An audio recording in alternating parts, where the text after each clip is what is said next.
ان الحمد للہ نحمده ونستعینه ونستغفره ونعوذ باللہ من شرور انفسنا ومن سیئات اعمالنا من يهده الله فلا مضل له ومن يضلله فلا هادي له واشهد ان لا اله الا الله وحده لا شريك له واشهد ان محمدا عبده ورسوله اما بعد فان خير الحديث كتاب الله وخير الهدي هدي محمد صلى الله عليه وسلم وشر الأمور محدثاتها وكل محدثة بدعة وكل بدعة ضلالة وكل ضلالة في النار.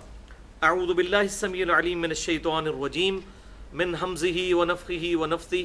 بسم الله الرحمن الرحيم. رب اشرح لي صدري ويسر لي أمري واحلل عقدة من لساني يفقهوا قولي. بسم الله الرحمن الرحيم. ان اللہ وملائکتہ یصلون علی النبی یا ایہا الذین آمنوا صلوا علیہ وسلموا تسلیما. اللہم صل علی محمد وعلی آل محمد کما صلیت علی ابراہیم وعلی آل ابراہیم انک حمید مجید. اللہم بارک علی محمد وعلی آل محمد کما بارکت علی ابراہیم وعلی آل ابراہیم انک حمید مجید.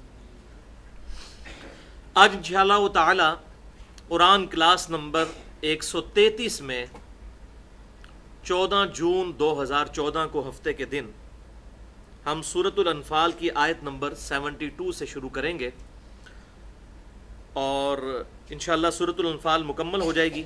75 ہی آیات ہیں ٹوٹل اس میں، اور پھر انشاءاللہ تعالی سورۃ التوبہ شروع ہوگی جو کہ ایک ننگی تلوار ہے اور آج کے دور میں ایک مشکل ترین صورت ہے اپنے ترجمہ اور تفسیر کے اعتبار سے.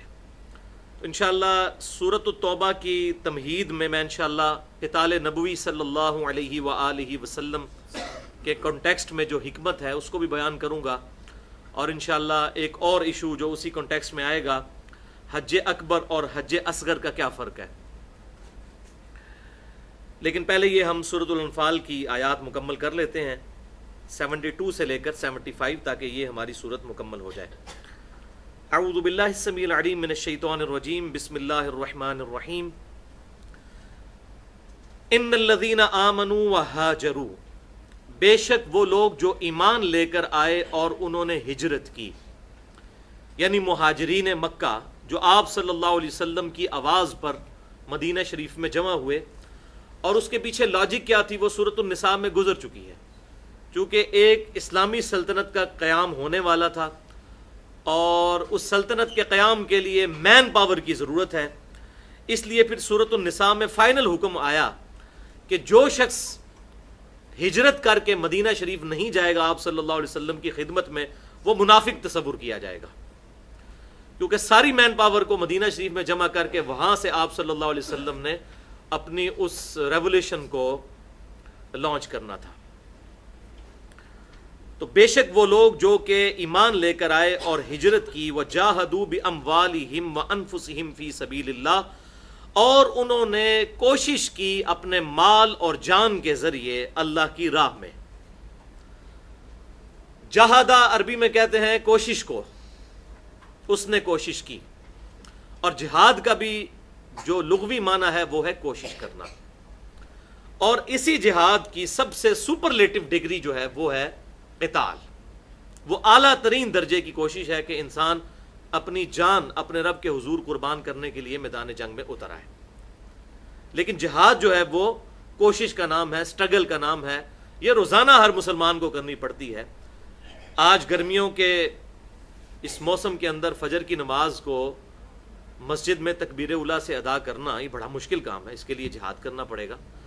اسی طریقے سے ابھی انشاءاللہ 2 ہفتے تک رمضان المبارک 1435 ہجری شروع ہونے والا ہے، اور یہ ہمارے روزے جو ہیں وہ جولائی کے مہینے میں آ رہے ہیں، تو سخت گرمی ہے، یہ بھی جہاد ہے. اسی طریقے سے ایک عورت جو کہ نقاب کرتی ہے یا حجاب کی پابندی کرتی ہے اس کو بھی جہاد کرنا پڑتا ہے. ایک مسلمان نوجوان مرد اس کو داڑھی رکھنے کے لیے اپنے رشتہ داروں کے خلاف، اپنے دوست احباب کے خلاف جہاد کرنا پڑتا ہے، یعنی کوشش کرنی پڑتی ہے، ان کی تانے سننے پڑتے ہیں. تو جو لوگ ایمان لے کر آئے اور انہوں نے ہجرت کی اور جہاد کیا مال کے ذریعے، یعنی مال کو اپنے رب کے راہ میں خرچ کیا، کیونکہ مال انسان کی ایک ایسی چیز ہے جس سے انسان محبت کرتا ہے، اور جب مال انسان کہیں پر لگاتا ہے تو انسان کی کنوکشن شو ہوتی ہے کہ انسان اس کاز کے لیے واقعی کمیٹڈ ہے۔ وَأَنفُسِهِمْ فِي سَبِيلِ اللَّهِ، اور اپنی جانوں کے ساتھ، اور یہ ہے وہ قتال جو اعلیٰ ترین درجہ ہے جہاد کا۔ اسی طریقے سے قرآن پاک میں دعوت قرآن کو بھی جہاد کبیرہ کہا گیا۔ سورۃ الفرقان آیت نمبر 52 میں بسم اللہ الرحمن الرحیم فَلَا تُطِعِ الْكَافِرِينَ وَجَاهِدْهُمْ بِهِ جِهَادًا كَبِيرًا، اے محبوب صلی اللہ علیہ وسلم کافروں کی باتوں کا برا مت مانیے اور اس کتاب کے ذریعے بڑا جہاد کیجیے۔ یہ مکی سورت کی آیت ہے، یعنی دعوت الی القرآن یہ سب سے بڑا جہاد ہے، اور ظاہر ہے کہ قتال کے میدان میں بھی وہی اترے گا جس کا کنوکشن والا ایمان ہوگا قرآن کے مطابق۔ اگر اس کا ایمان ہی نہیں ہوگا تو وہ اگر قتال کے میدان میں چلا بھی گیا جوش اور جذبے میں تو وہ ایکسیپٹیبل ہے ہی نہیں اس کی شہادت۔ بخاری اور مسلم کی متفق علیہ حدیث ہے کہ جس شخص نے جو ہے وہ اللہ کے حضور اپنی جان قربان کی اس حال میں کہ اس کی نیت یہ تھی کہ وہ اپنے خاندان کی سربلندی چاہتا تھا، تو اس کی جہاد، اس کی جو شہادت ہے وہ تو نامقبول ہے، مردود ہے۔ اور صحیح مسلم کی وہ مشہور حدیث ہے، قیامت والے دن ایک شہید کو، ایک سخی کو اور ایک قرآن کے قاری اور عالم کو بلایا جائے گا، اور اللہ تعالیٰ سب کو اپنی نعمتیں گنوائے گا اور ان کے جواب میں ان سے پوچھے گا تم نے میرے لیے کیا کیا؟ تو شہید کہے گا میں اللہ کی راہ میں لڑا، تیری راہ میں لڑا اور قتل ہو گیا، اور کیا کرتا ہے اس سے بڑھ کر؟ اللہ تعالیٰ فرمائے گا کہ تو اس لیے لڑا تھا لوگ تجھے کہیں تو بڑا بہادر ہے۔ اب ہے وہ مجاہد تھا لیکن اللہ کی نظر میں وہ زیرو، الٹا اس کو اینڈ پہ دوزخ میں پھینکا جائے گا۔ اسی طریقے سے سخی کہے گا میں نے یا اللہ اتنا کچھ تیرے راہ میں لٹایا، اللہ تعالیٰ فرمائے گا تو نے اس لیے لٹایا تاکہ لوگ تجھے سخی یاد کریں۔ اور آج کے دور کے اعتبار سے سمجھ لیں کہ مسجدوں میں تیرے نام کی پلیٹ لگی ہو کہ یہ ٹائلیں اور یہ وضو خانہ فلاں صاحب نے بنوایا ہے۔ اور اسی طریقے سے ایک قاری جب اس سے پوچھا جائے گا وہ کہے گا یا اللہ میں نے اتنا کچھ کیا، اللہ تعالیٰ فرمائے گا یہ سب کچھ تو نے اپنے علم کی دھاگ لوگوں پہ بٹھانے کے لیے سب کچھ کیا، میرے لیے کچھ نہیں کیا۔ اور تینوں کو اللہ تعالیٰ فرمائے گا جس چیز کے لیے تم نے یہ ایفرٹ کی تمہیں دنیا میں وہ اس کا بدلہ مل چکا ہے۔ تمہیں بہادر کہہ لیا گیا، تمہیں سخی کہہ لیا گیا، تمہیں بہت بڑا علامہ اور عالم کہہ لیا گیا، اب میرے پاس تمہارے لیے کوئی اجر نہیں ہے۔ اور آپ صلی اللہ علیہ وسلم کے الفاظ ہیں صحیح مسلم میں کہ پھر اللہ تعالیٰ تینوں کو اوندے منہ کر کے دوزخ میں ڈال دے گا، وَلِعَوْذُ بِاللَّهِ تَعَالَى اللہم اجرنا من النار۔ تو وہ لوگ جو ایمان لے کر آئے اور انہوں نے جہاد کیا اپنے مال کے ذریعے اور اپنی جانوں کے ذریعے اللہ کی راہ میں، والذین آووا ونصروا، اور وہ لوگ کہ جنہوں نے ان مہاجرین کو پناہ دی اور ان کی مدد کی، اور یہی لفظ ہے ونصروا سے جسی سے انصار نکلا، مہاجرین مکہ اور انصار مدینہ۔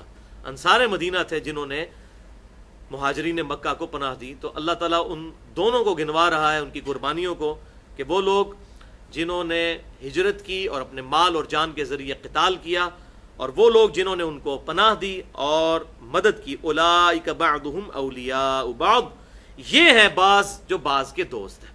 یعنی اصل دوستی، اصل یاری، اصل مودت اور محبت وہ دین کے رشتے میں، یہ آپس میں دوست ہے۔ اور انصار و مہاجر جب بھائی بنائے گئے تو آپ کے علم میں یہاں تک لوگوں نے اگر کسی کی 2 بیویاں تھیں تو اس نے کہا ان دونوں میں سے ایک پسند کر لو، میں چھوڑ دیتا ہوں، تم مجھ سے شادی کر لو اگر تم اتنے غریب ہو کہ تم حق مہر کی رقم افورڈ نہیں کر سکتے، اس درجے تک۔ والذین آمنوا ولم یہاجروا، اور وہ لوگ جو ایمان لے کر آئے اور انہوں نے ہجرت نہیں کی، ما لکم من ولایتہم من شیء، ان کی تمہارے ہاں کوئی ولایت نہیں ہے، کوئی وراثت والی دوستی نہیں ہے، اگرچہ وہ سگے بھی ہیں بہن بھائی، اگر انہوں نے ہجرت نہیں کی ہے تو وہ تمہارے دوست نہیں ہے۔ حتی یہاجروا، یہاں تک کہ وہ ہجرت کر لیں، ہجرت کریں گے پھر تمہاری دوستی۔ اب اس سے بھی یہ بات پتہ چل گئی کہ خونی رشتہ بھی صحیح رشتہ نہیں رہے گا اگر دین کے اعتبار سے وہ مضبوط نہیں ہے۔ اس میں ایک ایکسیپشن آئی پھر سورۃ النساء کے اندر کہ جو لوگ کمزور ہیں جیسے عورتیں ہیں یا بہت بوڑھے لوگ ہیں یا معذور ہیں، ان کو اللہ تعالیٰ نے ایکسیپشن دے دی کہ اگر انہوں نے ہجرت نہیں کی تو ان کو اللہ تعالیٰ معاف کر دے گا، لیکن جنہوں نے تمام سرکمسٹانسز صحیح ہوتے ہوئے صرف نفس کی سستی کی وجہ سے ہجرت نہیں کی تو وہاں تو اللہ تعالیٰ نے فرما دیا کہ مرتد اور کافر ہو چکے ہیں، وہ واجب القتل ہے۔ بولے اعوذ باللہ تعالی۔ وَإِنِ اسْتَنصَرُوكُمْ فِي الدِّينِ، اور اگر تم اگر وہ تم سے مدد طلب کریں دین کے معاملے میں فعلیکم النصر، تو تم پر واجب ہے ان کی مدد کرنا.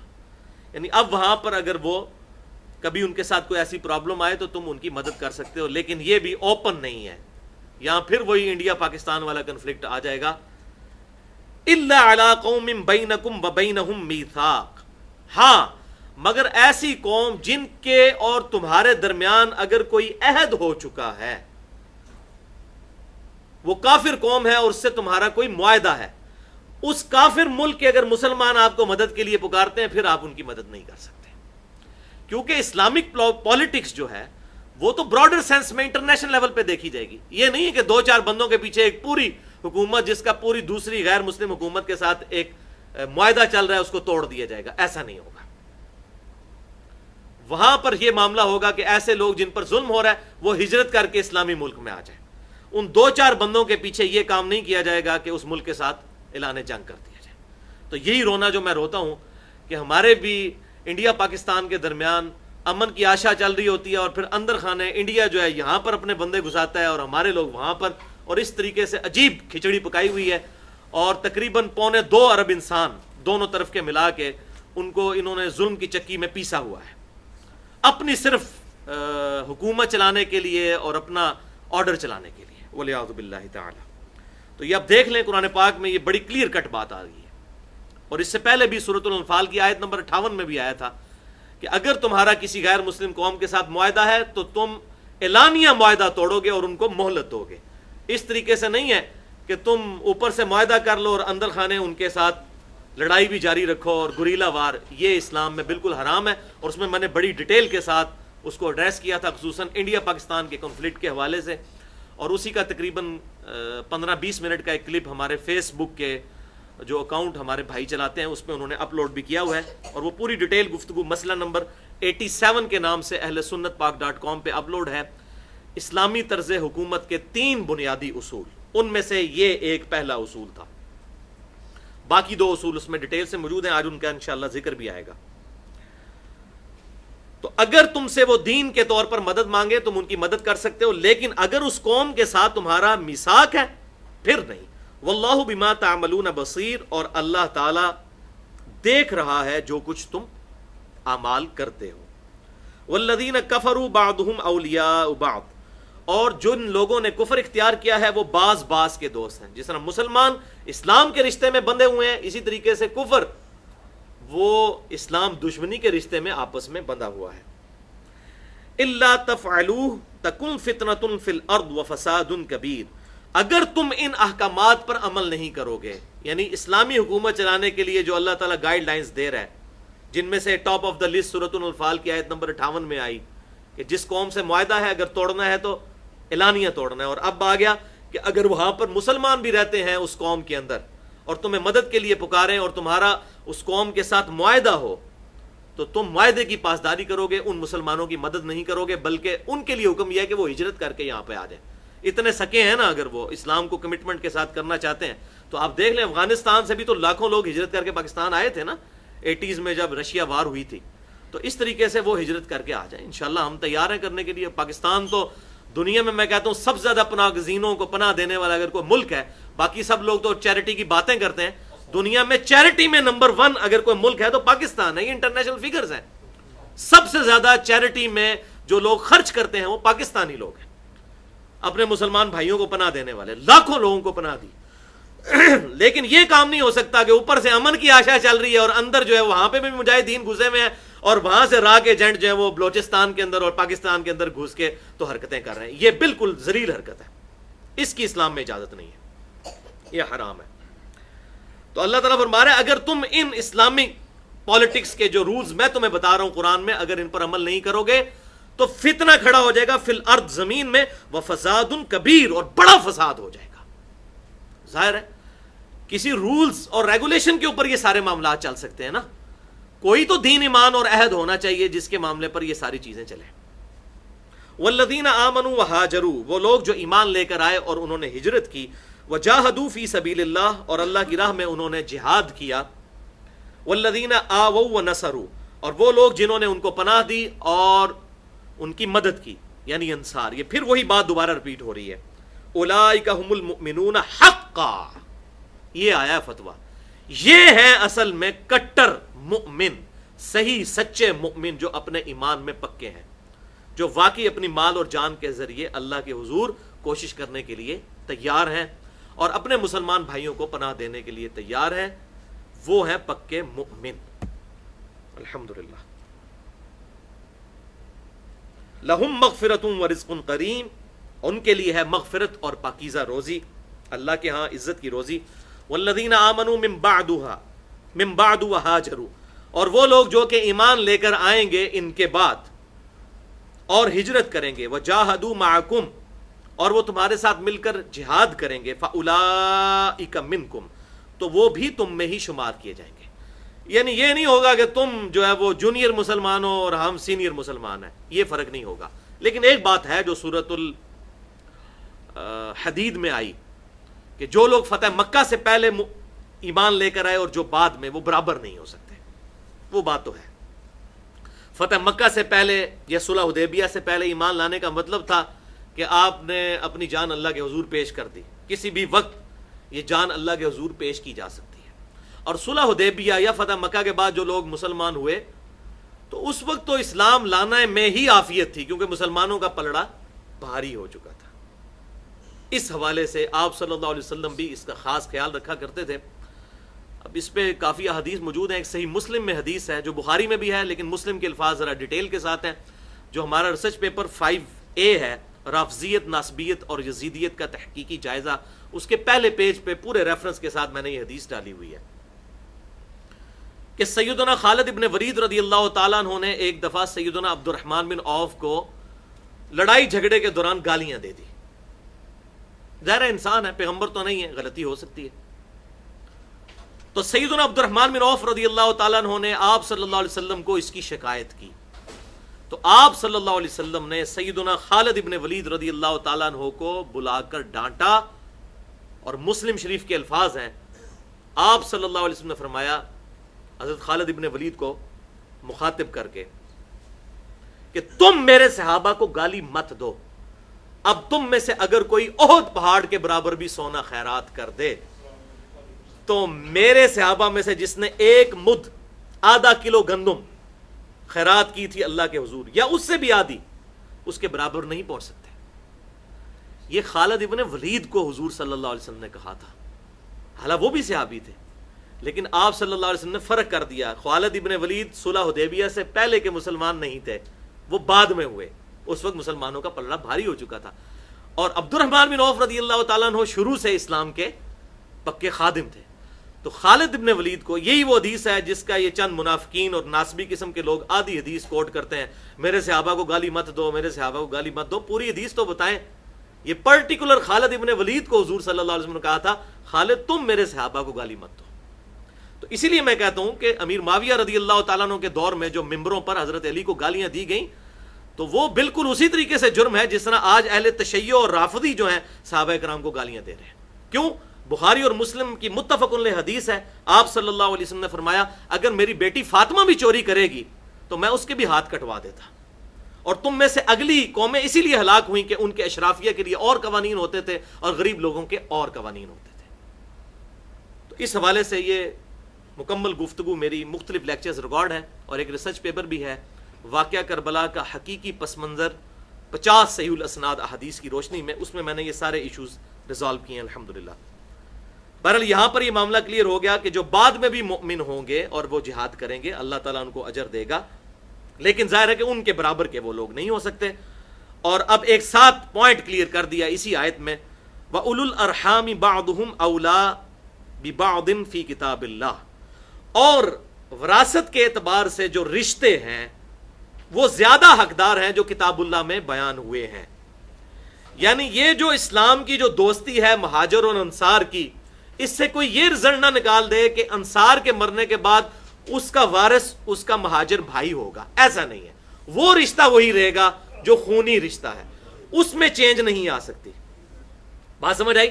یہ اسلامی رشتہ ہے، اس کی وجہ سے کسی کو وراثت نہیں مل سکتی کہ اگر کوئی کہے جی میں اس کا انصار کا بھائی ہوں تو انصار مر گیا تو اس کی وراثت میں مجھے حصہ ملے. وہ نہیں. وراثت کے حقدار وہی ہیں جو سورۃ النساء کے شروع میں ہی بیان ہوا، جس میں میرا مسئلہ نمبر 22 ہے، وراثت کے صحیح احکام و مسائل، تقریباً 70 منٹ کی گفتگو۔ اس میں کیسے وراثت تقسیم ہونی ہے میں نے ڈیٹیل کے ساتھ، ایک عام آدمی کو بھی بات سمجھ آئے، وہ ڈیٹیل کے ساتھ بات بیان کی ہے۔ تو یہ جو انصار اور مہاجر ہیں، یہ اسلامی رشتے میں ضرور بھائی ہیں، لیکن وراثت تقسیم نہیں ہوگی۔ یہ اللہ تعالیٰ نے معاملہ بالکل کلیئر کر دیا۔ ان اللہ بکل شیء علیم، بے شک اللہ تعالیٰ ہر چیز کا خوب علم رکھنے والا ہے۔ اور ظاہر ہے کہ اس کے علم کا ہی تقاضا ہے کہ اس نے یہ بھی پوائنٹ نہیں چھوڑا، کہیں ایسا نہ ہو کہ انصار بھائی اور انصار اور مہاجر کے بھائی کے رشتے کی وجہ سے کوئی وراثت کا حقدار بن بیٹھے۔ وہ کہہ دیا کہ نہیں، وراثت کے حقدار وہی ہیں جو کتاب اللہ میں بیان ہو چکے ہیں، وہی وارث ہوں گے۔ الحمدللہ سورۃ الانفال ہماری مکمل ہوئی۔ اب جناب ننگی تلوار سورۃ التوبہ شروع ہونے لگی ہے آج۔ تو اس سورۃ التوبہ کے حوالے سے انشاءاللہ میں کچھ تمہیدی پوائنٹس بیان کروں گا تاکہ ہمیں کچھ چیزیں کلیئر ہو جائیں اس سورت کے حوالے سے۔ بھائیو، سورۃ التوبہ قرآن پاک میں ترتیب کے اعتبار سے 9 نمبر پہ سورت ہے۔ یہ مدنی سورت ہے، اور سورۃ الانفال اور سورۃ التوبہ یہ جوڑوں کی شکل میں ہے، جس طرح سورہ بقرہ اور سورہ آل عمران جوڑے کی شکل میں ہے۔ سورۃ الانفال کے اندر غزوہ بدر کی لائیو کمنٹری موجود ہے، اور جو کہ اسلام کا پہلا غزوہ تھا، اور سورۃ التوبہ کے اندر اسلام کا جو آخری غزوہ ہے، غزوہ تبوک، اس کی لائیو کمنٹری، اس کے حوالے سے بڑی ڈیٹیل گفتگو موجود ہے۔ وہ انشاءاللہ جب آئے گی تو میں بتاتا چلا جاؤں گا۔ بہرحال یہ سورت بڑی اہمیت کی حامل ہے، اور اس کے مضامین مشکل ترین مضامین میں سے ہیں سمجھنے کے اعتبار سے، لیکن یہ موسٹ انٹرسٹنگ سورت ہے اور ایمان کو مضبوط کرنے والی سورت ہے، اور تقریباً آخر میں نازل ہونے والی سورتوں میں سے ہے سورۃ التوبہ۔ تو سورۃ التوبہ کے کانٹیکسٹ میں انشاءاللہ میں 5 علمی پوائنٹس ڈسکس کروں گا۔ علمی پوائنٹ نمبر 1، سورۃ التوبہ کے شروع میں آپ دیکھ رہے ہوں گے کہ بسم اللہ الرحمن الرحیم نہیں لکھا ہوا۔ اب اس کی ریزن کیا ہے؟ اس کے حوالے سے مختلف جھوٹی من گڑھت روایات لوگ پیش کرتے ہیں، علماء کی آراء پیش کرتے ہیں، جو میں سمجھتا ہوں کہ اس قابل نہیں کہ ہم ان کو یہاں پر ڈسکس کریں، کیونکہ یہ مصحف جو ہے یہ آپ صلی اللہ علیہ وسلم نے اپنی مبارک زندگی میں خود لکھوایا ہے، اور جب یہ مصحف لکھوایا، اِنَّا نَحْنُ نَزَّلْنَا الذِّكْرَ وَإِنَّا لَهُ لَحَافِظُونَ، اس الذکر قرآن کو ہم نے نازل کیا اور ہم اس کی حفاظت کرنے والے ہیں۔ آپ صلی اللہ علیہ وسلم یہ مکمل مصحف لکھا کر گئے، اور صحیح بخاری میں آتا ہے کہ آپ صلی اللہ علیہ وسلم ہر سال پورے قرآن کا دورہ حضرت جبریل کے ساتھ کرتے تھے، اور آخری سال جس سال آپ کی وفات ہوئی، آپ صلی اللہ علیہ وسلم نے 2 دفعہ حضرت جبریل کے ساتھ اس کو مکمل طور پر ان کو سنایا اور دورہ کیا۔ تو ظاہر ہے کہ آپ صلی اللہ علیہ وسلم اس کی مکمل ترتیب لکھوا کر گئے۔ آپ صلی اللہ علیہ وسلم نے بسم اللہ الرحمن الرحیم اس میں نہیں لکھوایا۔ اس قرآن کی ترتیب توقیفی ہے، اللہ تعالیٰ کے بتانے کی وجہ سے آپ صلی اللہ علیہ وسلم نے امت کو بتائی، اگرچہ اس کی ترتیب نزولی ڈیفرنٹ ہے، لیکن آج بھی لوح محفوظ میں جو قرآن پاک ہے وہ اسی فارم میں ہے جس کی ہمارے پاس یہ کاپی موجود ہے، اسی فارم میں، اس کی ترتیب یہی ہے الحمدللہ، اس پہ امت کا اجماع ہے۔ تو اس کے بارے میں ہم وہی بات کریں گے جو سورہ آل عمران کے شروع میں آئی، کہ جو ایمان والے ہیں وہ کہتے ہیں کہ یہ کتاب اللہ کی طرف سے ہے، ہم اس کتاب پر ایمان لاتے ہیں، اس کی تمام محکمات اور متشابہات پر ایمان لاتے ہیں، اور پھر ہم اللہ کے حضور یہ دعا کرتے ہیں، ربنا لا تزغ قلوبنا بعد اذ ہدیتنا وہب لنا من لدنک رحمہ انک انت الوہاب، اے رب ہمارے دلوں کو مت ٹیڑھا کرنا بعد اس کے کہ تو نے ہمیں ہدایت عطا فرمائی، اور ہمیں اپنے پاس سے رحمت عطا فرما، بے شک تو عطا فرمانے والا ہے۔ تو ہم من و ان اس کتاب پر اسی طریقے سے ایمان رکھتے ہیں کہ بسم اللہ الرحمن الرحیم سورۃ التوبہ سے پہلے آپ صلی اللہ علیہ وسلم نے نہیں لکھوائی، بس یہی اس کی ریزن ہے۔ اس کے علاوہ جتنی بھی چیزیں پیش کی جاتی ہیں وہ اسلام اور قرآن کی جڑ کاٹنے والی چیزیں ہیں، اور ان سے قرآن پاک کی تحریف کا شبہ ہوتا ہے۔ ہم ان روایات کو ڈنکے کی چوٹ پہ اٹھا کر کوڑے کے ڈھیر پہ پھینکتے ہیں۔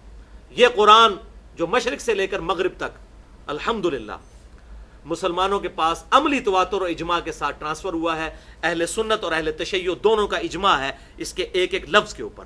یہی قرآن پاک جو میرے ہاتھوں میں ہے، یہ طلحہ یاسین جو شام کے رائٹر ہیں ان کا لکھا ہوا، یہ طه یاسین ان کا نام ہے، انہی سے رائٹ سعودی عرب نے لیے، یہ بلو پرنٹنگ میں، اور یہی قرآن پاک ایران سے بھی چھپتا ہے ریڈ پرنٹنگ کے اندر، یعنی اس کا کور بائر والا ریڈ ہے، سیم قرآن ہے الحمدللہ، اس پہ امت کا اجماع ہے۔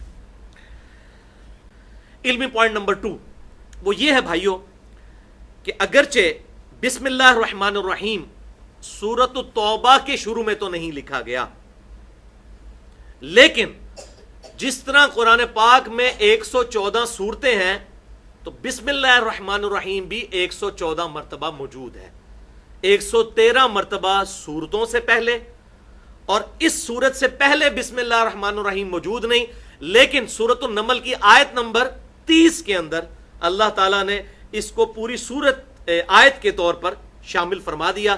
سورۃ النمل آیت نمبر 30، بسم اللہ الرحمن الرحیم، انہو من سلیمان، وہ جو ملکہ بلقیس کے پاس خط آیا تھا تو ملکہ بلقیس اپنے سرداروں کو بلا کر کہتی ہے کہ بے شک یہ سلیمان کی طرف سے آیا ہے خط، انہو من سلیمان، بے شک یہ آیا ہے سلیمان کی طرف سے، وانہو بسم اللہ الرحمن الرحیم، اور اس کی ابتدا ہوئی ہے بسم اللہ الرحمن الرحیم، اللہ کے نام سے شروع جو رحمان ہے اور رحم فرمانے والا۔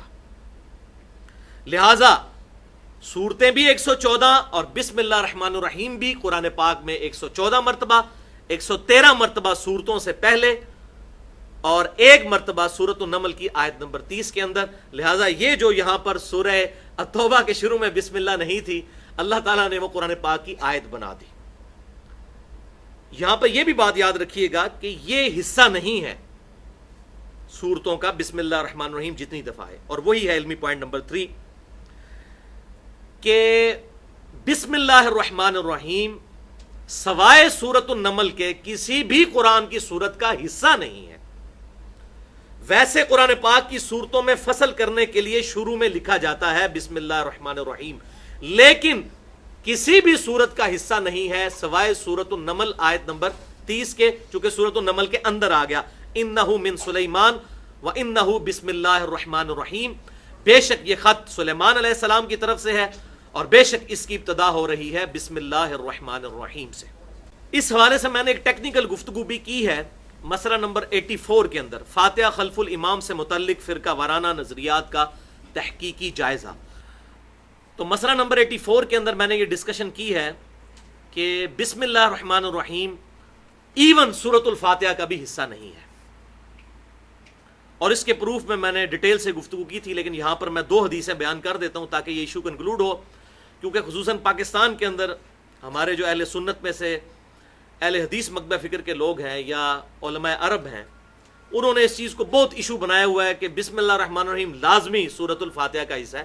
بسم اللہ نماز میں ضرور پڑھیں گے فاتحہ سے پہلے، لیکن سورۃ الفاتحہ کا یہ حصہ نہیں ہے، اور میں نے الحمدللہ صحیح بخاری اور مسلم سے یہ بات ثابت کی ہے کہ اس معاملے میں امام ابو حنیفہ رحمۃ اللہ علیہ کا موقف ٹھیک ہے، جس کا بھی موقف کتاب و سنت کے مطابق ہوگا ہم اس کو ٹھیک مانیں گے، اور امام شافعی رحمۃ اللہ علیہ کا موقف ٹھیک نہیں ہے، وہ بسم اللہ کو سورۃ الفاتحہ کا حصہ مانتے ہیں۔ ہمارے پاس ثبوت حدیث ہے بخاری اور مسلم کی، 2 حدیثیں ہیں، ایک حدیث جو صحیح بخاری میں انٹرنیشنل نمبر کے مطابق 4703 نمبر حدیث ہے کہ آپ صلی اللہ علیہ وسلم نے فرمایا کہ سورۃ العظم من القرآن، قرآن کی سب سے عظیم سورت، اور 7 مثانی، اور قرآن عظیم جو سورۃ الحجر کی آیت نمبر 87 میں آیا، 3 چیزیں آپ نے ذکر کی صلی اللہ علیہ وسلم، سورۃ العظم من القرآن، قرآن کی سب سے عظیم سورت، اور 7 مثانی جو سورۃ الحجر میں آیا کہ بار بار دہرائی جانے والی 7 آیات، وہ قرآن العظیم اور قرآن عظیم، تیسری چیز، یہ تینوں خصوصیتیں جس سورت کی ہیں آپ صلی اللہ علیہ وسلم نے فرمایا وہ سورت ہے الحمدللہ رب العالمین۔ اب آپ نے بسم اللہ سے نہیں شروع کیا، ورنہ آپ کہتے جی وہ سورت ہے بسم اللہ الرحمن الرحیم الحمدللہ رب العالمین، ایسا نہیں ہوا۔ اور یہ ہوتا تھا کہ آپ صلی اللہ علیہ وسلم بسا اوقات جب اس طرح کرتے تھے بسم اللہ الرحمن الرحیم تلاوت بھی کیا کرتے تھے، لیکن چونکہ یہ کنٹراورشل چیز بننی تھی آپ صلی اللہ علیہ وسلم نے کلیئر کر دی، فرما دیا آپ صلی اللہ علیہ وسلم نے کہ وہ سورت ہے الحمدللہ رب العالمین۔ یہ بخاری کی حدیث اس بات کا ثبوت ہے کہ بسم اللہ سورۃ الفاتحہ کا حصہ نہیں۔ اب الحمدللہ پاکستان میں دارالسلام والوں نے جو ہے اگرچہ اہل حدیث مکتبہ فکر سے ہیں لیکن انہوں نے جرأت کی ہے اور حسینیت کا علم بلند کیا ہے، یعنی معاشرے سے بغاوت کرتے ہوئے اب جو انہوں نے قرآن پرنٹ کرنے شروع کیے ہیں، تو میں نے الحمدللہ قرآن دیکھے ہیں، انہوں نے بسم اللہ کے آگے جو 1 نمبر تھا وہ ہٹا دیا ہے، اب بسم اللہ کو بغیر نمبرنگ کے لکھتے ہیں سورۃ الفاتحہ میں، اور سورۃ الفاتحہ کی نمبرنگ انہوں نے الحمدللہ رب العالمین سے شروع کی ہے، تو یہ میں ان کو کریڈٹ دیتا ہوں اس حوالے سے۔ اور یہی اہل حدیث مکتبہ فکر کے لوگوں کی خوبصورتی ہے کہ ان کو جب حق بات پتہ چلتی ہے تو وہ ضد چھوڑ دیتے ہیں، اور اسی کی پیروی باقی لوگوں کو بھی کرنی چاہیے اس حوالے سے، چاہے وہ اہل تشیع ہوں یا بریلوی ہوں یا دیوبندی ہوں، حنفی ہوں، شافعی ہوں، مالکی ہوں، ہم تمام اہل قبلہ کو مسلمان سمجھتے ہیں، باقی علمی اختلاف اپنی جگہ ان سے موجود رہے گا۔ بہرحال، اور یہی حدیث جب اگلے طرق میں بخاری میں آتی ہے 4704، اس میں آپ صلی اللہ علیہ وسلم نے فرمایا کہ ام القرآن، قرآن کی ماں، قرآن کی جڑ، وہ سورۃ الفاتحہ ہے، الحمدللہ رب العالمین۔ دوسری حدیث صحیح مسلم کی بڑی مشہور حدیث ہے، اور امام مسلم اس کے 4 طرق لے کر آئے ہیں انٹرنیشنل نمبرنگ کے مطابق 878 سے لے کر 881 تک، بڑی لمبی حدیث ہے۔ حضرت ابو ہریرہ رضی اللہ تعالیٰ عنہ کہتے ہیں، حدیث قدسی ہے، آپ صلی اللہ علیہ وسلم نے فرمایا کہ اللہ تعالیٰ نے فرمایا، حدیث قدسی شروع ہوتی ہے، پہلے آپ صلی اللہ علیہ وسلم کے الفاظ ہیں، اس کی نماز ناقص ہے، ناقص ہے، ناقص ہے جو نماز میں سورۃ الفاتحہ نہیں پڑھتا۔ اور پھر حضرت ابو ہریرہ نے اس کی دلیل میں آپ صلی اللہ علیہ وسلم کی حدیث قدسی بیان کی، جو اللہ تعالیٰ کے ریفرنس سے آپ صلی اللہ علیہ وسلم نے بیان کی، کہ اللہ تعالیٰ فرماتا ہے کہ میں نے نماز کو اپنے اور اپنے بندے کے درمیان برابر تقسیم کر لیا ہے، نصف نماز میرے لیے ہے اور نصف میرے بندے کے لیے۔ اور آپ حیران ہوں گے، یہ نصف نماز سورۃ الفاتحہ کو کہا گیا، یعنی پوری نماز سورۃ الفاتحہ کو، اسی کا نصف، آدھی میرے لیے اور آدھی میرے بندے کے لیے، اندازہ کریں۔ صحیح مسلم 878 سے لے کر 881 تک، 4 طرق۔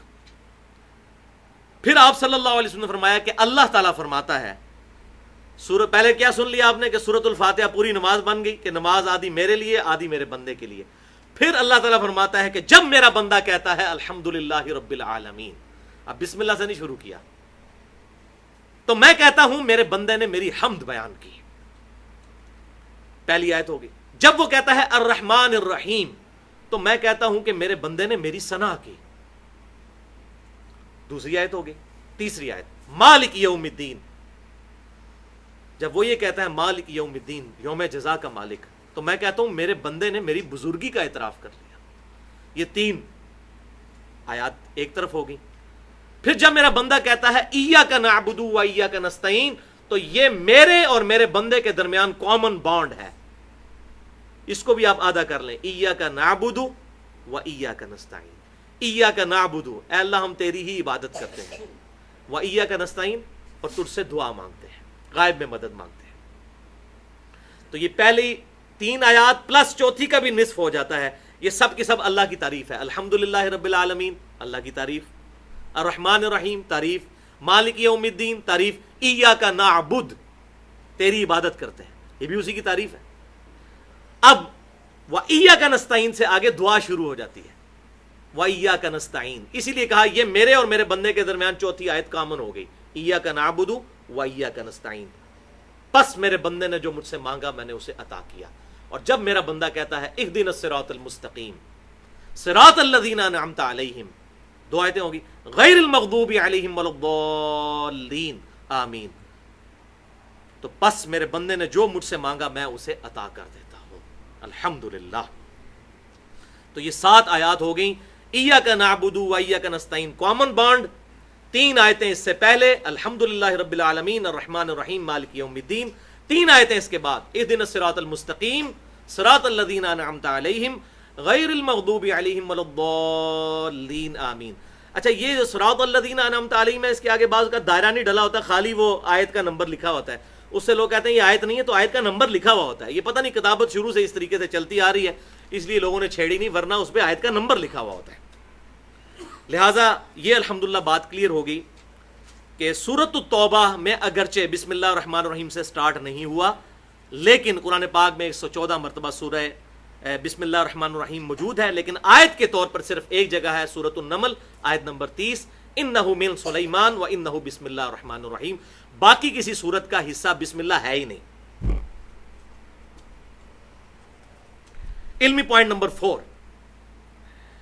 سورۃ التوبہ کی تلاوت شروع کرنے سے پہلے بسم اللہ الرحمن الرحیم نہیں پڑھا جائے گا، لیکن چونکہ یہ قرآن ہے، قرآن شروع کرنے سے پہلے اعوذ باللہ من الشیطان الرجیم پڑھنا واجب ہے، اور اس کا حکم قرآن پاک کے اندر موجود ہے۔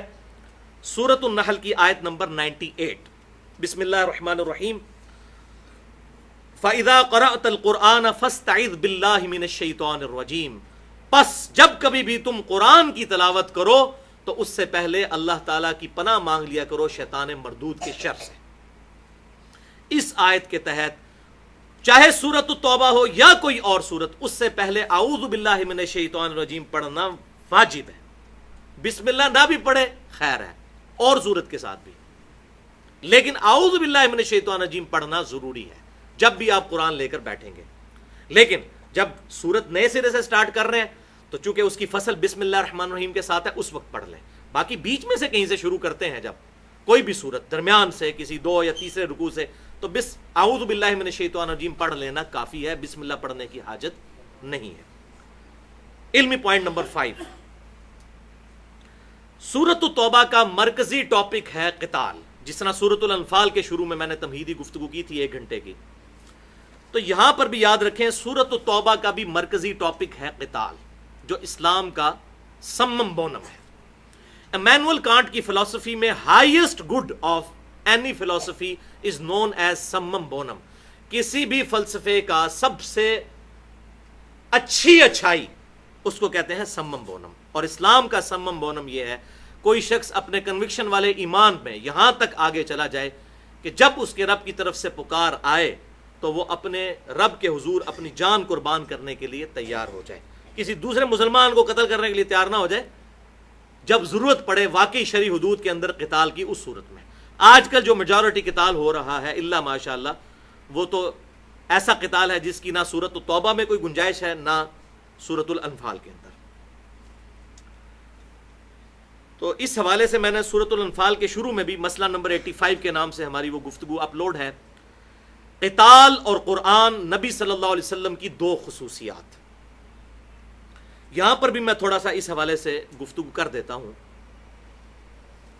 کہ بھائیو، آپ صلی اللہ علیہ وسلم کو باقی انبیاء کرام علیہ السلام پر اس حوالے سے ڈسٹنگوش فضیلت حاصل ہے کہ آپ صلی اللہ علیہ وسلم کا معجزہ فزیکل فینومینا آف نیچر کو ٹینجیبل فارم میں توڑنے والا نہیں ہے، حصی معجزہ نہیں ہے جس کی بنیاد پر دعوے نبوت ہو۔ حصی معجزات آپ صلی اللہ علیہ وسلم کے بہت ہیں، لیکن ایسا معجزہ جس کی بنیاد پر آپ صلی اللہ علیہ وسلم کی نبوت پر دعویٰ کیا جائے، وہ صرف یہ ہے القرآن، جو قیامت تک کے لیے معجزہ ہے۔ حصی معجزات اگر ہوتے بھی تو آج ہم ویڈیو تو نہیں ان کی دکھا سکتے کسی کو، لیکن آپ صلی اللہ علیہ وسلم کا یہ زندہ معجزہ آج ہمارے ہاتھوں میں موجود ہے، ہم لوگوں کو بتا سکتے ہیں کہ یہ ہے وہ معجزہ جس کی بنیاد پر دعوی نبوت ہے، اور اسی وجہ سے آج غیر مسلم تیزی کے ساتھ اسلام لے کر آ رہے ہیں۔ آج میرا ٹاپک نہیں ہے، اس حوالے سے میں نے مسئلہ نمبر 64 کے نام سے گفتگو کی ہے بڑی ڈیٹیل، تو اس میں آپ دیکھ سکتے ہیں قرآن پاک کے جو آج معجزات سامنے آ رہے ہیں لیٹسٹ سائنٹیفک فیکٹس کے حوالے سے۔ تو یہ آپ صلی اللہ علیہ وسلم کی خصوصیت ہے۔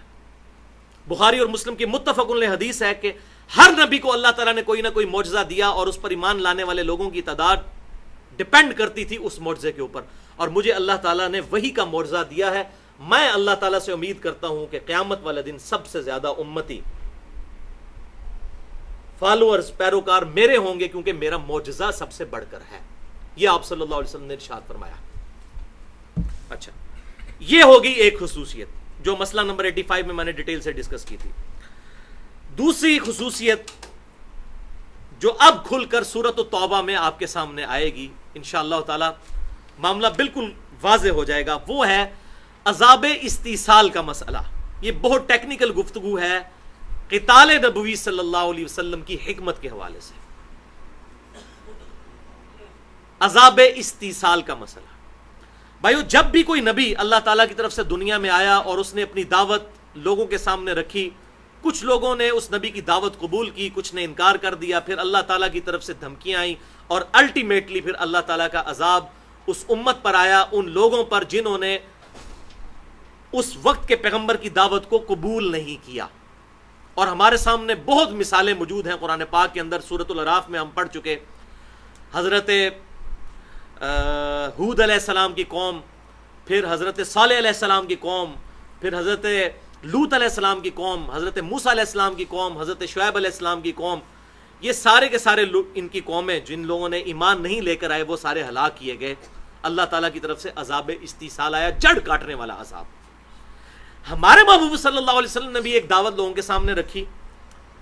کچھ لوگوں نے دعوت قبول کی، جنہوں نے نہیں قبول کی ان کو 13 سال تک مکی دور میں مسلسل قرآن پاک میں دھمکیاں ملتی رہیں کہ تم پر وہی عذاب آ جائے گا جو اگلی قوموں پر آیا تھا اگر تم ایمان نہیں لے کر آؤ گے. لیکن عذاب آیا کوئی نہیں. عذاب آیا لیکن اس دفعہ عذاب کی شکل مختلف تھی.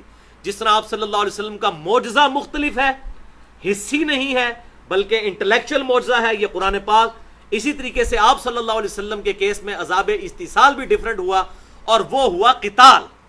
کہ اللہ تعالیٰ نے آپ صلی اللہ علیہ وسلم کے مبارک ہاتھوں سے اور آپ کے جانثار صحابہ کرام علیہم رضوان کے ہاتھوں سے کفار کو قتل کروایا. اور اسی کا ذکر اب سورۃ التوبہ کے اندر آئے گا کہ 4 مہینے کی تمہیں مہلت دی جاتی ہے، یا تو اسلام قبول کر لو یا پھر جزیرہ نما عرب چھوڑ کر چلے جاؤ، ادروائز جہاں پائے جاؤ گے قتل کیے جاؤ گے. اور پھر سورۃ التوبہ کی آیت نمبر 14 کے اندر آئے گا کہ اللہ تعالیٰ فرماتا ہے کہ اے مسلمانوں، اللہ تعالیٰ چاہتا ہے تمہارے ہاتھوں سے ان کو عذاب دے. اور سورۃ الانفال میں بھی گزر چکا آیت نمبر 19 میں کہ اے کفار مکہ، تم یہ فتح مانگتے تھے، کہتے تھے فیصلے کا دن آ جائے، فتح کا دن آ جائے، کہاں ہے وہ عذاب؟ تم بار بار ہمارے نبی سے ڈیمانڈ کرتے تھے. لو عذاب کی پہلی قسط غزوہ بدر کی شکل میں آئی، 70 سردار ان کے مارے گئے. تو عذاب استحصال کی پہلی قسط غزوہ بدر، دوسری قسط غزوہ احد، تیسری پھر غزوہ خندق، پھر بعد میں صلح حدیبیہ ہو گئی. اور یہودیوں کے اوپر بھی عذاب کی قسط ٹوٹی 7 ہجری کے اندر. 6 ہجری میں صلح حدیبیہ، 7 ہجری میں غزوہ خیبر، اور 8 ہجری میں فتح مکہ ہوا. اور پھر 9 ہجری میں فائنل قسط انٹرنیشنل لیول کے اوپر مسلمانوں کی دھاک بیٹھ گئی غزوہ تبوک کی فارم میں، اور وہ سورۃ التوبہ کے اندر ذکر آئے گا. اور غزوہ حنین بھی اسی دوران ہوا. تو یہ آپ صلی اللہ علیہ وسلم کی خصوصیت ہے، کیونکہ اللہ تعالیٰ نے وعدہ کیا ہے قرآن پاک میں سورۃ الصف کے اندر، سورۃ التوبہ کے اندر، اسی طریقے سے سورۃ الفتح کے اندر بسم اللہ الرحمن الرحیم هو الذی ارسل رسولہ بالہدی ودین الحق لیظہرہ علی الدین کلہ ولو کرہ المشرکون. ایک جگہ آتا ہے ولو کرہ الکافرون. وہی اللہ ہے جس نے اپنے محبوب صلی اللہ علیہ وسلم کو، اس رسول کو الہدی یعنی قرآن کے ساتھ اور دین حق کے ساتھ مبعوث کیا تاکہ اس دین کو باقی ادیان پر غالب کر دیں. تو ظاہر ہے جب کفر کا نظام ہوگا، بدماش لوگ حکمران ہوں گے، تو بدماش کبھی اپنی سیٹیں نہیں چھوڑتے. الٹیمیٹلی قتال ایز اے لاسٹ ریزورٹ کے طور پر قتال اور جنگ کی کیفیت اختیار کرنی پڑے گی. اور تمام انبیاء کرام علیہ السلام نے ایسے معاملات کیے. لہٰذا آج کے جیوز اور کرسچنز جو قتال کے اوپر جو ہے اعتراض کرتے ہیں، تو اس کا ٹیکنیکل جواب بھی آ گیا کہ بھائی آپ لوگوں نے تو قتال کرنے سے انکار کر دیا تھا نا. بنی اسرائیل نے موسیٰ علیہ السلام کو چٹا جواب دے دیا تھا کہ جاؤ تم اور تمہارا رب جا کے لڑے. تو اللہ تعالیٰ نے ان کے اوپر پھر سختی فرمائی. 40 سال تک صحرائے سینا کے اندر وہ پھرتے رہے. سورہ المائدہ کے اندر گزرا ہے. لیکن ہمارے محبوب صلی اللہ علیہ وسلم کو اللہ تعالیٰ نے جانثار صحابہ دیے. وہاں اللہ تعالیٰ نے فرعونیوں کو سمندر میں غرق کیا، عذاب استیصال اس طرح آیا. لیکن یہاں پر آپ صلی اللہ علیہ وسلم کے جانثار صحابہ موجود تھے، ان کے ہاتھوں سے عذاب دلوایا. اور آخری قسط جو ہے وہ فتح مکہ کے موقع پر آئی، یا اس کے بعد غزوہ حنین سمجھ لیں، وہ آخری قسط تھی جو مشرکین عرب پر آئی. اور پھر انٹرنیشنل لیول پر جو ہماری یہ غزوہ تبوک ہوئی، آپ صلی اللہ علیہ وسلم وہاں پر گئے. وہ جنگ تو نہیں ہو سکی، لیکن انٹرنیشنل لیول پر آپ صلی اللہ علیہ وسلم اور مسلمانوں کی دھاک الحمدللہ بیٹھ گئی. لہٰذا یہ عذاب استیصال ہے. یہ اس طریقے سے نہیں ہے کہ ہر مسلمان اٹھے اور دوسرے کافر کو جو اس کو نظر آتا ہے وہ قتل کرنا شروع کر دے. آؤٹ آف کانٹیکسٹ اس حوالے سے لوگ چیزیں پیش کرتے ہیں، وہ بالکل غلط ہیں. لہٰذا یہ ساری میں نے تمہید اس لیے کی تاکہ ہمیں سورۃ التوبہ اس حوالے سے سمجھ آ جائے. باقی انشاءاللہ آج ہم صرف 6 آیات کور کریں گے اور اس حوالے سے 4 حدیثیں، اور پھر ہماری یہ گفتگو مکمل ہو جائے گی. اب جلدی جلدی ان کو ہم پڑھ لیتے ہیں. بسم اللہ نہیں پڑھیں گے، لیکن اعوذ باللہ من الشیطان الرجیم پڑھنے کا حکم ہے. اعوذ باللہ السمیع العلیم من الشیطان الرجیم من ہمزہ ونفخہ ونفثہ.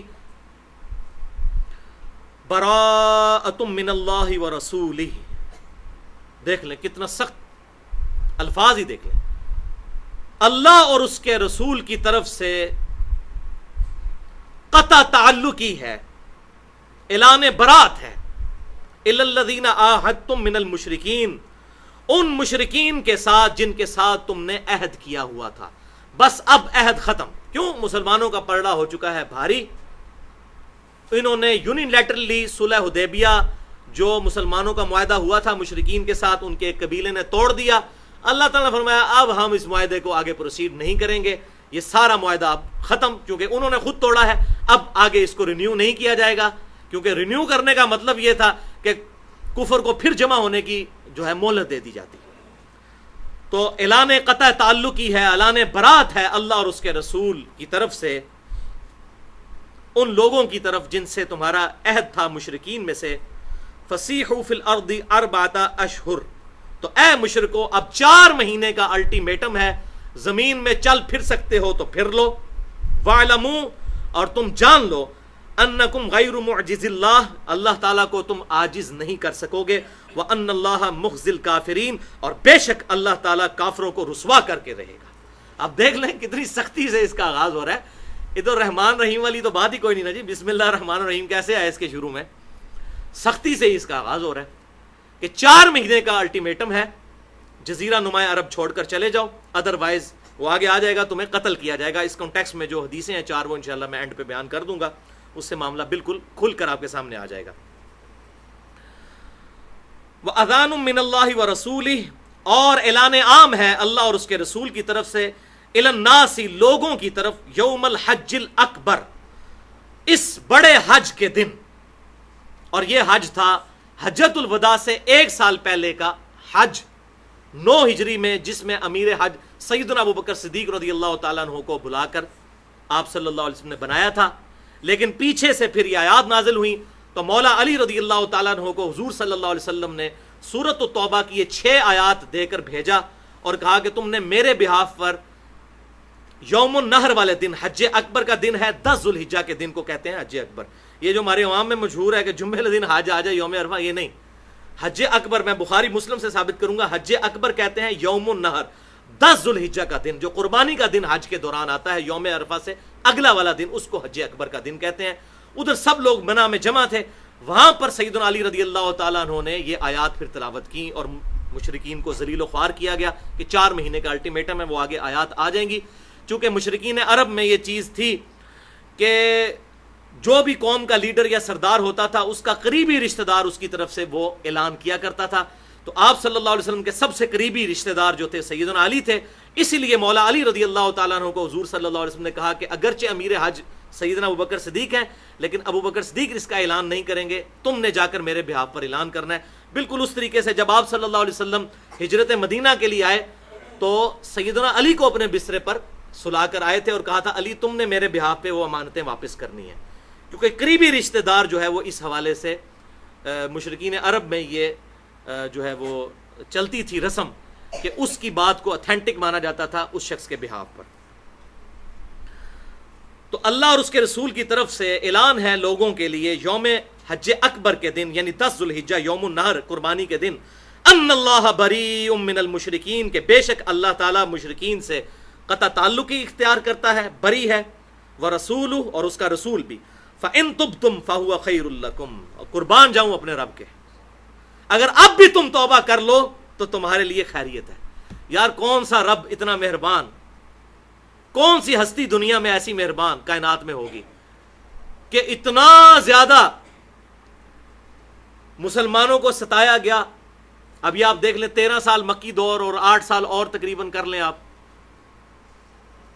21 سال بن جاتے ہیں.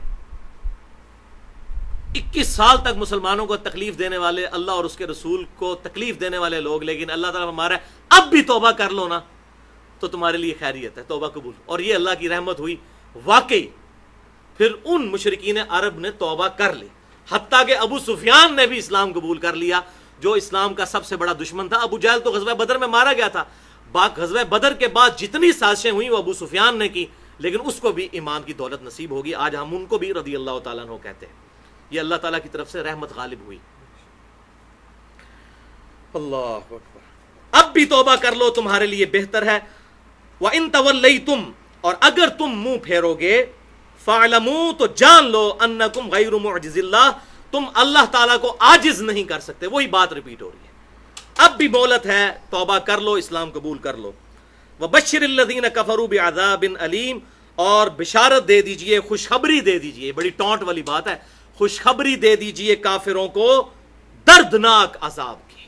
وَلِعَوْذُ بِاللَّهِ تَعَالَى إِلَّا الَّذِينَ عَاهَدتُّمْ ہاں مگر جن کے ساتھ تمہارا معاہدہ ہے, من المشرکین مشرکین میں سے, ثم لم ينقصوکم اور پھر انہوں نے اپنے معاہدے کی کمی نہیں کی تمہارے ساتھ کسی معاملے میں, شیئا کسی ذرہ برابر بھی, ولم یظاہروا علیکم اور نہ انہوں نے تمہارے خلاف کوئی مدد کی. یعنی ایسے کافر, یہ صلح حدیبیہ سے ہٹ کے جن مشرکین کے ساتھ مسلمانوں کا عہد تھا, اگر انہوں نے باقی کافروں کے ساتھ مدد کر کے تمہارے خلاف کوئی چڑھائی نہیں کی تو ان کے ساتھ تمہارا عہد اس طریقے سے باقی رہے گا. یظاہر علیکم احدا کسی ایک کی مدد انہوں نے نہیں کی تمہارے خلاف, فاتموا الیہم عہدہم تو ان کا عہد بھی تم پورا کرو, الی مدتہم ان کی مدت تک. لیکن جب مدت مکمل ہوگی تو دوبارہ ان کے ساتھ بھی عہد رینیو نہیں کیا جائے گا. ان مشرکین کے ساتھ بھی جن کو اب ایز اے ایکسیپشن ایکسیپٹ کیا جا رہا ہے, ان کے ساتھ بھی بعد میں عہد نہیں ایکسیپٹ کیا جائے گا اگر ایک دفعہ عہد کی مدت پوری ہو جائے گی, کیونکہ اسلام کا غلبہ ہو چکا تھا. ان اللہ یحب المتقین بے شک اللہ تعالی محبت فرماتا ہے پرہیزگاروں کے ساتھ. فاذا انسلخ الاشہر الحرم اب آ رہی جناب سخت ترین قرآن کی آیت. تو جب گزر جائیں حرمت والے مہینے, وہ حرمت والے مہینے ایک تو وہ ہیں جو 4 مہینے ہیں, لیکن اس میں پرٹیکولر ذوالحجہ کے مہینے سے وہ 4 مہینے شمار کیے جائیں گے کنزیکٹیو اگلے, ذوالحجہ, محرم, سفر اور ربیع الاول. حالانکہ وہ حرمت والے مہینے نہیں ہیں سفر اور ربیع الاول, محرم ذوالحجہ تو پہلے ہی ہے, رجب ہے تیسرا, اور چوتھا جو ہے وہ جو ذوالحجہ سے پہلے مہینہ آتا ہے وہ 4 مہینے, یہ ہیں حرمت والے مہینے. لیکن اب ان کو 4 مہینے کا مزید ٹائم دیا گیا, ذوالحجہ کے بعد محرم, وہ تو ویسے ہی حرم والا, 2 اور حرم والے مہینے, حرمت والے مہینے, ان کی اجازت دے دی گئی کہ اس میں تمہارے خلاف قتال نہیں کیا جائے گا, 4 مہینے کا ٹائم ہے.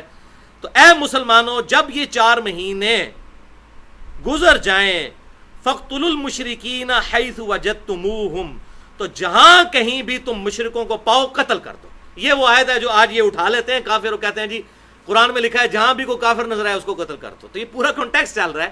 یہ اس وقت کے کافروں کی بات ہے جن کے ساتھ عہد تھا, ان کو 21 سال تک مہلت دی گئی, اس کے بعد بھی مہلت دی گئی کہ اسلام قبول کر لو یا یہ جزیرہ نما عرب چھوڑ کے چلے جاؤ, ادھر رہنا نہیں ہے, اس کے بعد تمہارے ساتھ یہ معاملہ ہوگا.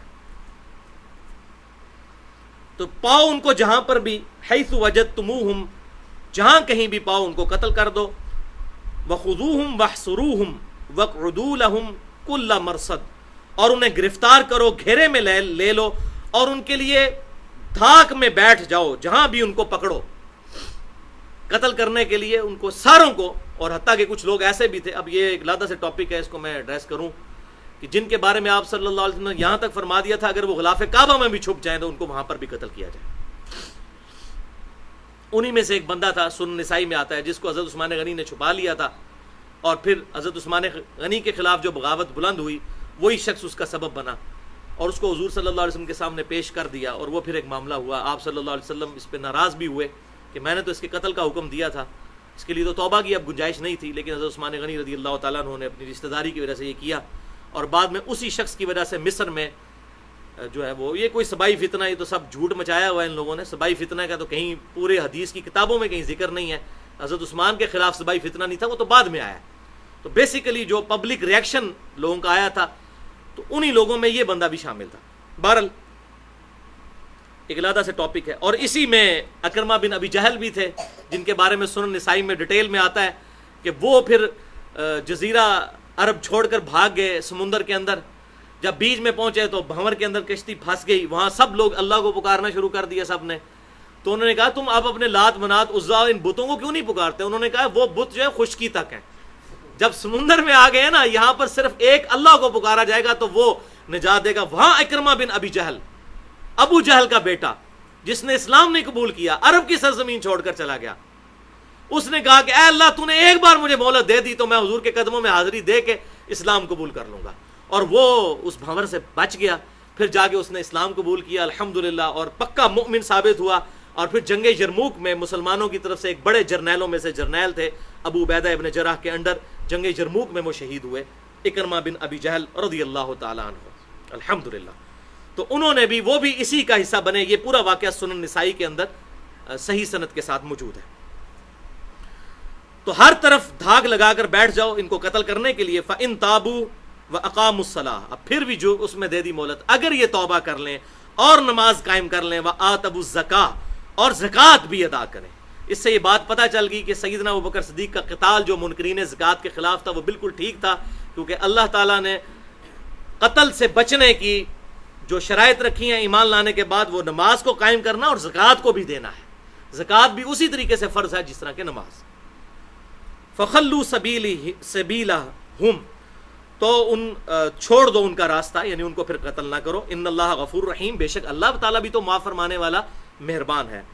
وَإِنْ أَحَدٌ مِّنَ الْمُشْرِكِينَ اسْتَجَارَكَ، اور اگر کوئی شخص مشرکوں میں سے پناہ طلب کرے، فَآجِرْهُ حَتَّى يَسْمَعَ كَلَامَ اللَّهِ، تو مسلمانوں تم اس مشرک کو پناہ دے دو یہاں تک کہ وہ اللہ کی کتاب سن لے۔ اب ایسے مشرک بھی تھے جو اپنے صرف سرداروں کے پیچھے لگ کے اسلام سے دور تھے، انہوں نے ابھی تک قرآن سنا ہی نہیں تھا، قرآن سنتے تو اثر کرتا، اور ایسے بھی کئی لوگ تھے پھر جب قرآن سنا تو وہ مسلمان بھی ہو گئے الحمدللہ۔ تو یہاں پر بھی اللہ تعالیٰ نے وہ آپ صلی اللہ علیہ وسلم کی دوسری خصوصیت ذکر کر دی کہ ان کا دل پھیرنا ہے تو ان کو لے آؤ کسی ایسی خاص جگہ پہ جہاں پر یہ قرآن ایک دفعہ سن لیں۔ جو ہمارا انڈیا پاکستان بنگلہ دیش کا مولوی کہتا ہے قرآن ڈائریکٹ نہ پڑھنا گمراہ ہو جاؤ گے، اور گورا جو ہے وہ یہی قرآن پڑھ کے مسلمان ہو رہا ہے انگریزی میں ترجمہ پڑھ کے۔ یہاں بھی اللہ تعالیٰ کیا فرما رہا ہے، اگر کوئی مشرک پناہ مانگے اور وہ چاہتا ہے کہ مجھے چار چھوڑ دو تو اس کو ایسی جگہ پر لے آؤ جو ایک بار وہ کلام اللہ سن لے۔ ثم ابلغہ مأمنہ، پھر اس کو پہنچا دو اس کی امن والی امانت والی جگہ پر، جس قبیلے کا ہے وہاں تک پہنچا دو، لیکن ایک بار اسے قرآن کی دعوت پیش ضرور کر دو۔ ذالک بانہم قوم لا یعلمون، یہ اس لیے کہ بے شک یہ ایسی قوم ہے جو لا علم ہے، بےچارے جاہل لوگ ہیں، ان کو ابھی تک دعوت پہنچی نہیں ہے، خاندانی تعصب کی وجہ سے نبی صلی اللہ علیہ وسلم کے مخالف بنے ہیں۔ تمہاری تھوڑی سی کوشش ہو سکتا ہے ان کو اسلام کی طرف لے آئے۔ اور مجھے یہاں پر وہ بات بھی یاد آ گئی جو بخاری اور مسلم کی متفق علیہ حدیث ہے، آپ صلی اللہ علیہ وسلم نے مولا علی کو جب غزوہ خیبر کے موقع پر جھنڈا دیا تو فرمایا اے علی پہلے جا کر ان پر دعوت پیش کرنا، اگر تیری دعوت کی وجہ سے ایک بندے نے بھی اسلام قبول کر لیا تیرے لیے سرخ اونٹوں سے بہتر ہے۔ عین میدان جنگ میں غزوہ خیبر، جبکہ خیبر فتح نہیں ہو رہا تھا، اتنے مسلمانوں کے صحابہ کرام علیہ رضوان مسلمانوں کی طرف سے شہید ہو چکے تھے، اتنے غصے کے عالم میں بھی آپ صلی اللہ علیہ وسلم نے دعوت کا دامن نہیں چھوڑا۔ لہٰذا یہ جو لوگ کہتے ہیں جی اتنے ہندو جا کے مار دو، اتنے چائنیز مار دو، اتنے یہ کر دو وہ کر دو، انہوں نے اتنے مارے ہم ان کے اتنے ماریں گے، اس کی اسلام میں کوئی گنجائش نہیں ہے، بولے اعوذ باللہ تعالی۔ اب آخر میں اسی کے حوالے سے میں 4 احادیث بیان کروں گا، تھوڑی سی گفتگو کر لوں اس حوالے سے کہ یہاں پر یہ جو ذکر آیا کہ اللہ اور اس کے رسول کی طرف سے اعلان برات ہے، یعنی اب یہ اعلانیہ عہد توڑ دیا گیا، تو سب سے پہلے اللہ تعالیٰ نے خود اس آیت پر عمل کیا جس کا مسلمانوں کو حکم دیا تھا، جس پہ میں نے مسئلہ نمبر 87 ریکارڈ کروایا تھا، اسلامی طرز حکومت کے 3 اصول۔ تو پہلا اصول سورۃ الانفال کی آیت نمبر 58 میں یہی آیا تھا کہ جس کسی قوم کے ساتھ تمہارا عہد ہو تو عہد کو اعلانیہ توڑنا ہے، ون سائیڈڈ نہیں، اعلانیہ توڑنا ہے، بتا دینا ہے کہ اب ہمارا آپ سے عہد نہیں ہے۔ اچھا، دوسرا اس میں اصول بیان ہوا تھا کہ میدان جنگ میں بھی اگر کافر صلح کی آفر کر دیں تو جنگ روک کر ان کے ساتھ صلح کر لو۔ اور تیسرا اصول کہ اپنے جو آلات جنگ ہیں ان کو ہمیشہ ہر وقت تیار رکھو اپنے دشمنوں کے خلاف۔ تو اعلانیہ طور پر عہد توڑنے کی یہ پہلی مثال خود اللہ تعالیٰ نے سورۃ التوبہ کے اندر، چونکہ پہلے یہ عہد صلح حدیبیہ کی جو صلح تھی توڑی تھی مشرکین عرب نے، تو اللہ تعالیٰ نے کہا کہ اب تم نے خود چونکہ عہد توڑ دیا، اب ہم اس کو رینیو نہیں کریں گے، تمہارے ساتھ سارے عہد ختم، سوائے ان قبیلوں کے ساتھ جن کے ساتھ دوسرے عہد ہیں لیکن وہ بھی رینیو نہیں ہوں گے۔ وہ ہم نے آیات پڑھ لی، پہلی 6 آیات سورۃ التوبہ کی، ان کی مدت پوری کی جائے گی۔ اب 4 احادیث اینڈ پہ سن لیں، پھر ہماری یہ گفتگو اس حوالے سے مکمل ہو جائے گی۔ پہلی حدیث صحیح بخاری اور مسلم کی متفق علیہ حدیث ہے، انٹرنیشنل نمبر کے مطابق 4656 اور 4657 دو ترک ہیں اکٹھے امام بخاری انہی سورۃ التوبہ کی 6 آیات کے کانٹیکسٹ میں لے کر آئے کہ سیدنا ابو ہریرہ رضی اللہ تعالیٰ عنہ کہتے ہیں، یہ 9 ہجری کا واقعہ ہے، 8 ہجری کے اندر فتح مکہ ہوا، تو اس کے بعد جو حج ہوا مشرکین عرب مسلمانوں نے اکٹھا حج کیا، 9 ہجری میں بھی مشرکین عرب اور مسلمانوں نے اکٹھا حج کیا، وہ اپنے طریقے سے کرتے رہے، مسلمان اپنے طریقے سے۔ سیدنا ابو بکر صدیق رضی اللہ تعالیٰ عنہ کو نبی صلی اللہ علیہ وسلم نے امیر حج بنا کر 9 ہجری میں بھیجا، یہ اس کا ذکر ہے بخاری میں جو سیدنا ابو ہریرہ کر رہے ہیں۔ تو وہ کہتے ہیں کہ ان کو امیر حج بنا کر بھیجا، پیچھے سے یہ سورۃ التوبہ کی یہ 6 آیات نازل ہوئیں، تو پھر مولا علی رضی اللہ تعالیٰ عنہ کو حضور نے بھیجا کہ میرے بہاف پر جا کر تم نے حج اکبر والے دن یعنی یوم النحر 10 ذوالحجہ کو ان آیات کو وہاں پر تلاوت کرنا ہے، چونکہ آپ صلی اللہ علیہ وسلم کے قریبی رشتہ دار تھے، اور عرب کے اندر یہ کلچر تھا کہ قریبی رشتہ دار ہی سب سے زیادہ اہل ہے کہ وہ اس کے بہاف کے اوپر اناؤنسمنٹ کرے، لہٰذا سیدنا علی رضی اللہ تعالیٰ نے یہ سورۃ التوبہ کی آیات تلاوت کی۔ آپ دیکھیں کتنی ذلت اٹھانی پڑی ان مشرکین کو، ان کے سامنے ان کو کہا جا رہا ہے کہ 4 مہینے کا ٹائم ہے، یا تو اسلام قبول کرو، ادروائز جہاں پائے جاؤ گے قتل کیے جاؤ گے، اور مسلمانوں ان کی ایسی کی تیسی پھیر کے رکھ دو، 4 مہینے تک ان کو مہلت ہے۔ کتنی ذلت۔ تو اسی حدیث بخاری میں آتا ہے کہ اس میں 2 باتیں آپ صلی اللہ علیہ وسلم نے اور حضرت علی سے کہا کہ وہاں بیان کرنی ہے۔ نمبر 1، آئندہ سال کوئی مشرک حج کے لیے نہیں آئے گا، یعنی اب حرم میں کوئی کافر اور مشرک داخل نہیں ہو سکتا، آج تک الحمدللہ کوئی داخل نہیں ہو سکتا، نہ حرم مکہ میں اور نہ حرم مدینہ میں۔ اور دوسری بات آپ صلی اللہ علیہ وسلم نے ساتھ فرمائی کہ آئندہ کوئی شخص ننگا طواف کعبہ نہیں کرے گا، کیونکہ وہاں لوگ بالکل کپڑے اتار کر بھی مشرکین عرب طواف کعبہ کیا کرتے تھے، اور سب سے اعلیٰ طواف اسے سمجھتے تھے، اور اپنی لاجک دیتے تھے۔ وہ کہتے تھے چونکہ انسان کو اللہ تعالیٰ نے بغیر کپڑوں کے پیدا کیا ہے، تو سب سے اعلیٰ طواف کعبہ یہ ہے کہ انسان وہ کپڑے بھی اتار دے جو انسان نے خود پہنے ہوئے ہیں۔ جس طرح ہمارے بھی انڈیا پاکستان میں مولوی جو ہے نا وہ اپنی طرف سے لاجکس بنا کے نا، تو جی اے ہوتا ہے تو چونکہ اے ہو گیا تو اے ہو گیا، وہ اپنی طور کولو ہی پورے وہ بنا دیتے ہیں۔ جو میں نے ایک دفعہ بتایا تھا، ڈاکٹر طاہر القادری صاحب نے کہا کہ اوپن مجمع میں، اور میں نے ٹی وی پہ ویڈیو سنی، وہ کہتے ہیں یہ بتاؤ نماز پڑھنا کس کی سنت ہے؟ صاحب نے کہا کہ نبی صلی اللہ علیہ وسلم کی۔ اس نے کہا جی یہ بتاؤ دروشی پڑھنا کس کی سنت ہے؟ صاحب نے کہا اللہ تعالیٰ کی، ان اللہ و ملائکتہ یصلون علی النبی۔ پھر انہوں نے کہا جی ہن دسو اللہ دی سنت افضل ہے یا نبی دی سنت؟ اب لوگ جو ہیں وہ پریشان ہیں کہ اگر کہتے ہیں اللہ کی سنت افضل ہے تو پھر درود شریف کو نماز سے افضل ماننا پڑتا ہے، اگر کہتے ہیں نبی کی سنت افضل ہے تو معاذ اللہ استغفر اللہ اللہ تعالیٰ سے پرائرٹی دینی پڑتی ہے۔ تو لوگ بول ہی نہیں رہے بیچارے، تو پھر وہ کیا کہتا ہے، بولو میں بیٹھے ہیں نا اتنے، یعنی میں دوزخ ہی جانا واسطے تو حصے میں دوزخ کھٹنے واسطے بیٹھے ہیں نا، یہی مطلب ہوا نا اس کا۔ تو پھر صاحب نے کہا جی اللہ کی سنت ہی افضل ہے، تو انہوں نے کہا پھر درود شریف نماز پڑھنے سے افضل ہوا۔ یہ وہ لاجک ہے جو مشرکین عرب نے بھی دی تھی کہ جی چونکہ اللہ تعالیٰ نے ننگا پیدا کیا لہذا ننگا طواف کیا جائے۔ یہ میں نے پھکی دے دی ہے ان کو، یہ جو اس قسم کی بناتے ہیں نا علم الکلام سے اور فلاسفیکل آنسر، تو یہ ایک پھکی ہے، ایک علم الکلام کا جواب، لاجیکل آنسر، اینٹی وینم۔ یہ یاد رکھنا ہے آپ نے کہ ہاں جی آپ تو مشرکین عرب کے طریقے پہ ہیں، حالانکہ بخاری اور مسلم کی متفق علیہ حدیث ہے، آپ صلی اللہ علیہ وسلم سے پوچھا گیا اللہ تعالیٰ کے نزدیک سب سے افضل عمل کون سا ہے؟ آپ صلی اللہ علیہ وسلم نے فرمایا بندے کا وقت کے اندر نماز کو قائم کرنا۔ بخاری اور مسلم کی متفق علیہ حدیث ہے۔ اسلام کی بنیاد 5 چیزوں پر ہے، کلمہ پڑھنے کے بعد پہلی چیز نماز، اس کے بعد پھر زکوٰۃ، پھر رمضان کے روزے، پھر حج بیت اللہ اگر استطاعت ہو تو۔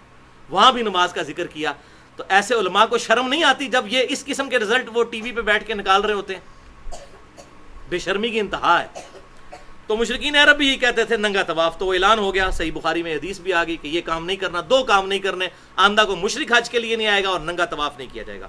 دوسری حدیث بھی صحیح بخاری کی ہے جو اسی حدیث کا ترک ہے انٹرنیشنل نمبرنگ کے مطابق 3177 نمبر، ایک اور جگہ امام بخاری نے ریپیٹ کی، اس میں سیدنا ابو ہریرہ کے الفاظ ہیں کہ یہ اعلان ہم نے حج اکبر کے دن کیا تھا، حج اکبر کا موقع نہیں، حج اکبر کا دن، اور وہ 10 ذوالحجہ یوم النحر کا دن تھا، وہ جو قرآن میں ہے یوم الحج الاکبر۔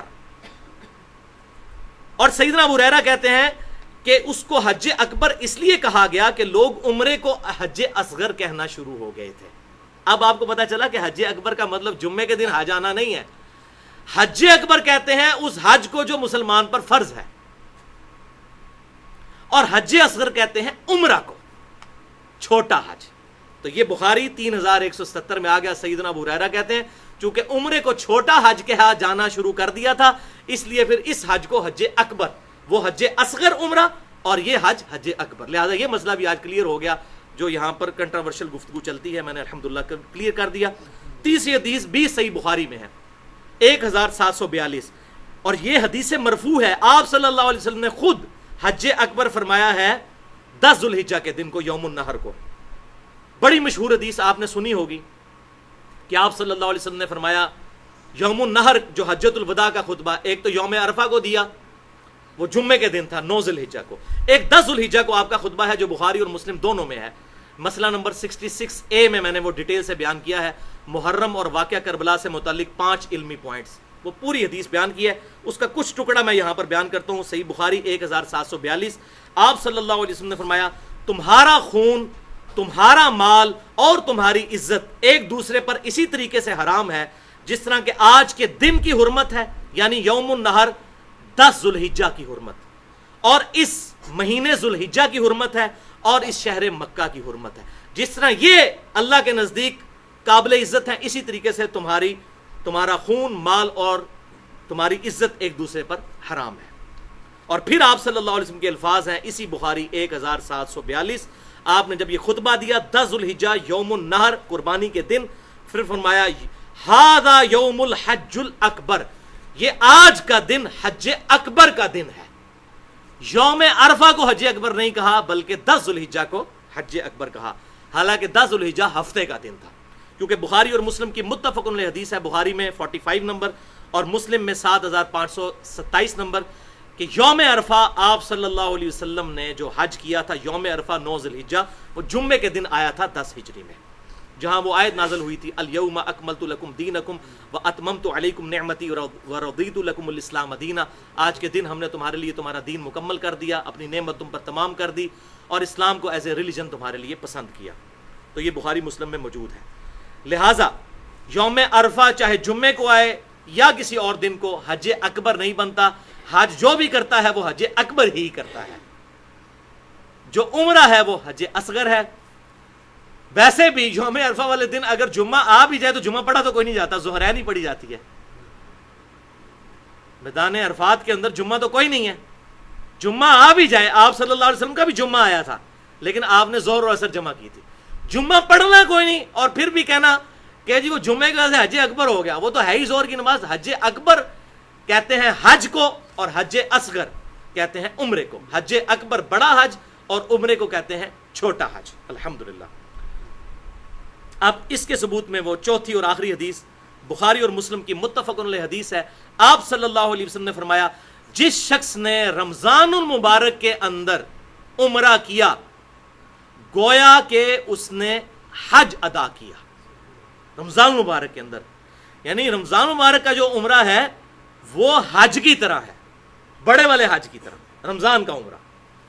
اور مسلم شریف میں الفاظ آتے ہیں کہ راوی کہتے ہیں کہ مجھے شک ہے کہ آپ صلی اللہ علیہ وسلم نے ساتھ یہ بھی فرمایا تھا جس نے رمضان میں عمرہ کیا گویا اس نے میرے ساتھ حج کیا، لیکن مجھے یہ کنفرم نہیں، مجھے ہلکا سا یاد پڑتا ہے، لیکن اس راوی کو تو بھول گیا۔ لیکن ابو داؤد کے اندر انٹرنیشنل نمبرنگ کے مطابق 1990 نمبر حدیث ہے، وہاں کلیئر کٹ راوی کہتے ہیں کہ مجھے یہ بات یاد ہے کہ آپ صلی اللہ علیہ وسلم نے فرمایا تھا جس نے رمضان میں عمرہ کیا گویا کہ اس نے میرے ساتھ حج کیا۔ لہذا جو صحیح مسلم کے اندر اس راوی کو شک تھا وہ اس کا شک نہیں، بالکل کنفرمیشن ہو گئی سنن نبی داؤد کے اندر۔ بہرحال یہ بات تو ایگریڈ اپان، متفق علیہ ہو گئی کہ رمضان المبارک کے اندر عمرہ کرنا حج کرنے کے برابر ہے، رمضان کے اندر عمرہ حج اصغر بھی جو ہے وہ حج اکبر کے برابر الحمدللہ ہو جائے گا۔ اللہ تعالیٰ کی طرف سے یہ خاص انعام ہے۔